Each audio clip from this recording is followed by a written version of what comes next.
So, Lorraine, good afternoon to you. How are you? I'm great. How are you? I'm good, not a bother. Enjoying the event and excited to get started, I'm sure.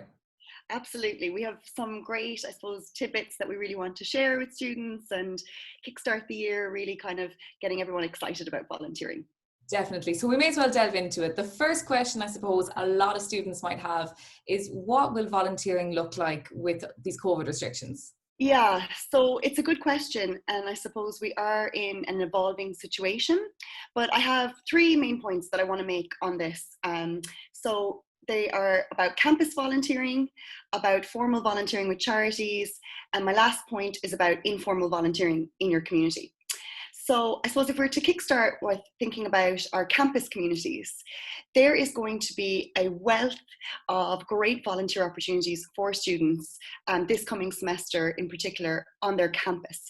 And sometimes I talk to students and they kind of forget, that that is a community in and of itself that you can volunteer and make a huge contribution with. So, for example, on each campus, there'll be mentoring programs to assist first years, or if you're in first year, you can get assigned to an older student who's a mentor. So participating in that program is a great way to get an experience of what it's like to be a volunteer. Also on campus, there'll be student societies that are organizing a huge range of virtual as well as in-person events. And really, I suppose the skills that you can develop from those experiences of being on a committee are invaluable, as we know. And finally, just in terms of the campus, I would also say a lot of campuses have health and well-being programs as well. So consent programs, things about mental health. So huge campaigns that you can get involved in, particularly with your union as well as a class rep. I know that studentengagement.ie are also running some different projects. So really, I think keep an eye on studentvolunteer.ie to see campus projects that you might be able to avail of as a student. So the second project then that I want to focus on is the nonprofit charity groups off campus. And really, I suppose they are really changing and evolving to the emerging context. So we know, for example, places like charity shops are open and welcoming volunteers. Lots of different environmental projects are doing outdoor activities like tree planting and rubbish collecting. Again, studentvolunteer.ie has those charity opportunities that are both virtual and in person on the site. And really, we've seen a lot of creativity there where people have created their own volunteer roles, approached a charity and said, listen, I'm really good at social media. Can I get involved and bring that skill to you? So get a little bit creative there if you have a favorite charity that you want to connect with. The last point I want to mention around what's volunteering going to look like, I suppose, is this real emergence and surge of informal volunteering.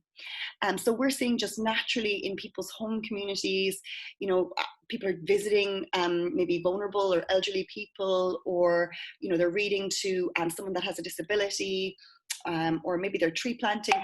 So I really want to highlight to people that if they'd like to do the informal volunteering, it's super important to follow all the HSC guidelines. You can see them on our website, studentvolunteer.ie, where we've linked in with you some good practices around ensuring that we all maintain our health during this experience. Yeah. Brilliant. And I know obviously volunteering is going to look a little bit different, but the benefits are still there. So, what kind of benefits can students look forward to as they start a volunteering journey? Yeah, and I suppose this is what's really key in terms of thinking through what you'd like to volunteer with and getting the most from the experience. So if you have a chance to explore through the site, all the different volunteer roles, if you're able to hone it down in terms of location, the type of activity, maybe you're passionate about the arts and you really want to contribute to an arts festival in a city near you, really, I suppose, what you're motivated for, what you're interested in, is going to yield you such huge benefits. And that's a great way to narrow down the selection of volunteer roles as well.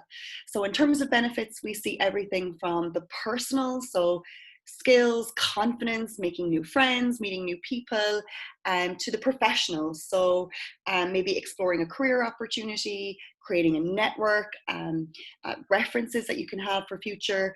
Many of our campuses run award programs that you might want to work towards and achieve. And then finally, I suppose, there's the civic benefits. And I think we've seen that really in recent times, this outpouring of, well, actually, we're all in this together. And as a community, we all benefit when we contribute. Yeah. Fantastic. And then obviously there are practicalities that come along with it.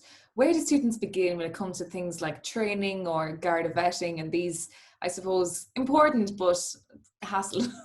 Where do students stand with those? Yeah, okay. So it's interesting that you should say like about the hassle piece, and we've just come from the benefits piece, because I think really if we think about the process of getting started as a volunteer, sure, a little bit of admin work to be done, but actually it's all building your skills and capacity to understand how the sector works. Yeah. If you're going to work in the future, things that you can be aware of in terms of the same types of processes you might see in the for-profit as in the non-profit sector. So an application form, maybe a quick short Zoom chat or an interview just to see if you're okay and you're happy and to match your interests with the role and to make sure it's the ideal role for you. And then I suppose what's really key is, you mentioned Garda vetting, to kind of dispel any myths about that. It's a process that really is straightforward and isn't scary, hopefully. And you essentially fill in a form, and you only gain access to this form from the charity. So we get asked this quite a bit. Do I need to go and get Garda vetting for me?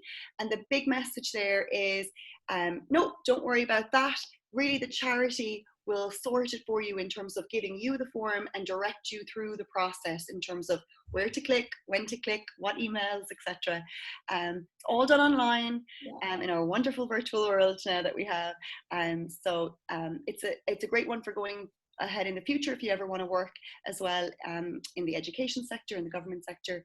It's a process that you'll need to become familiar with. So throw yourself in as a volunteer, you'll get to know it then and be ready for anything. The skills really do stand by you, even the things you mightn't think are skills, they are skills.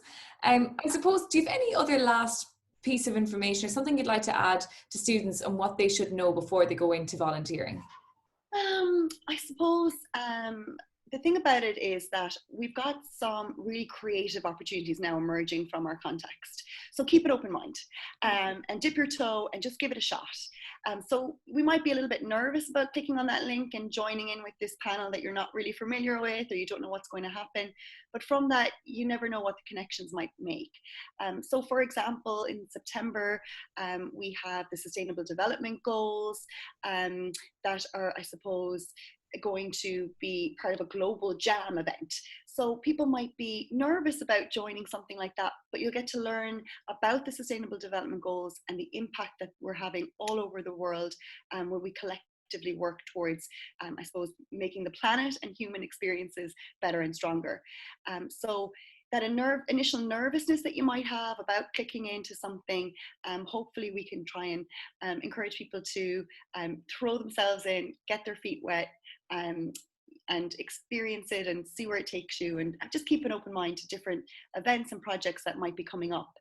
And so to keep an eye on studentvolunteer.ie, the newsreel, because new workshops, again, creative approaches to engaging people online will all be posted there. So it's a good old spot to keep an eye on and come across something different and new for yourself this semester.